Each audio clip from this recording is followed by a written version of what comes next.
Devon Larratt has another super match set for June 10th. Umesh Dhruvas is organizing B Strong Arm Wrestling 4 and the quality of the super matches is going up every single event. Last time we saw the young Bulgarian world champion Yordan Sonev having comfortable dominant victories on both left and right arms against Mike Gould and Matt Mask respectively. He didn't even lose a single round there. This time his opponent is going to be none other than No Limits Devon Larratt. That is going to be a tough task for the Bulgarian on the left arm. And that's not all.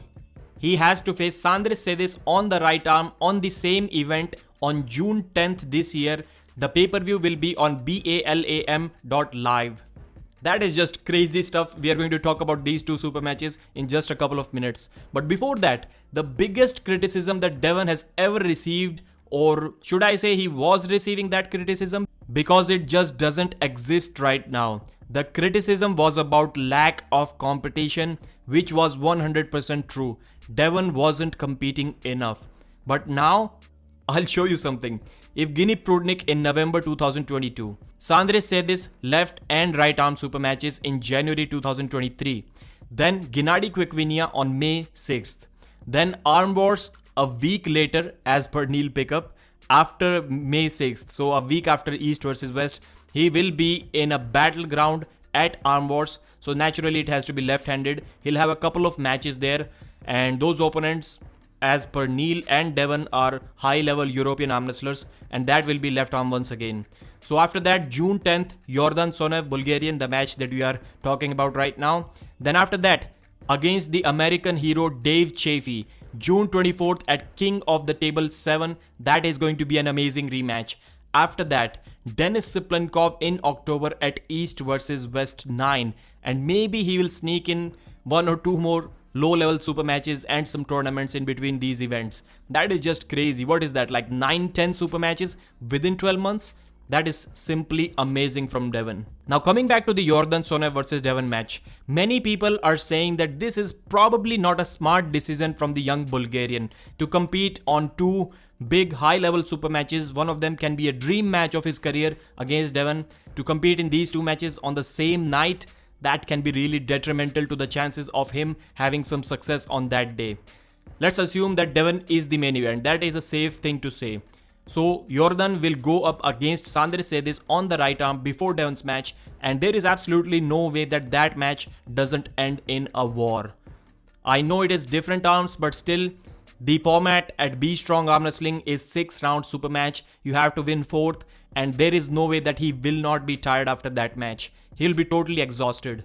And going in that kind of shape against Devon, who is an endurance monster, that's just a bad idea, and that's what many people are saying. I personally wouldn't do that. On the other side, this can make some sense. If it was Devon who was arm wrestling Yordan on the right arm, or Sandris on the right arm and Yordan on the left arm, then it would make much more sense. But still, or maybe Devon arm wrestles Yordan and Sandris back to back on the right arm. That would also be amazing. But if I were in his place, I would ask for the Devon Larratt match first. The Sandris match later on. Because Yordan has some legit chances of pinning Devon Larratt. I know it was practice, but he was kind of looking dominant against Devon in practice. And not many people look like that against Devon. So for sure, we are going to see some pins from him. Can he do that 4 times? I don't think so. It will be difficult. Or maybe not. Maybe he doesn't get a pin. Because after all, we have to remember that this is the same party arm that made the legendary Andrei Pushkar look completely helpless on the table. And at that time, Devon was skinny.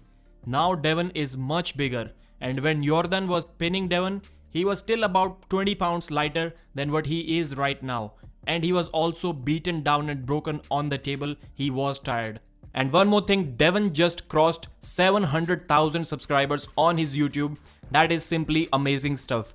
I think he's the second YouTuber in arm wrestling that will be reaching 1 million subscribers, and that is of course if we don't count Larry Wheels as an arm wrestling channel. So the first one is Arm Wrestling TV and the second one is Devon Larratt.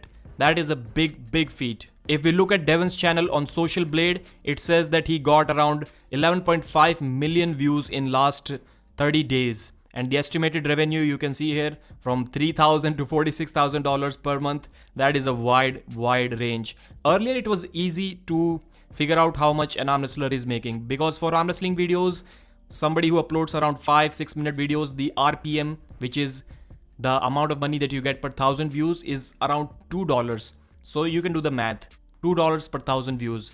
But now these 11.5 million views also consist of shorts, and shorts revenue is basically nothing. So it is almost impossible to figure out the revenue of a YouTube channel now. I have always been saying that Devon Larratt is someone who can greatly benefit from hiring a videographer and an editor, just like Larry Wheels has in Adam Silver. That kind of person can really help Devon. I know people say that we like his raw content, but I don't think there will be many people who wouldn't get used to of the new high quality style content from Devon once we start receiving it. That can be really helpful for him, and it can really grow his channel with twice as much speed, I would say. Thanks for watching. If you enjoyed the video, please give it a thumbs up, and I'll see you again.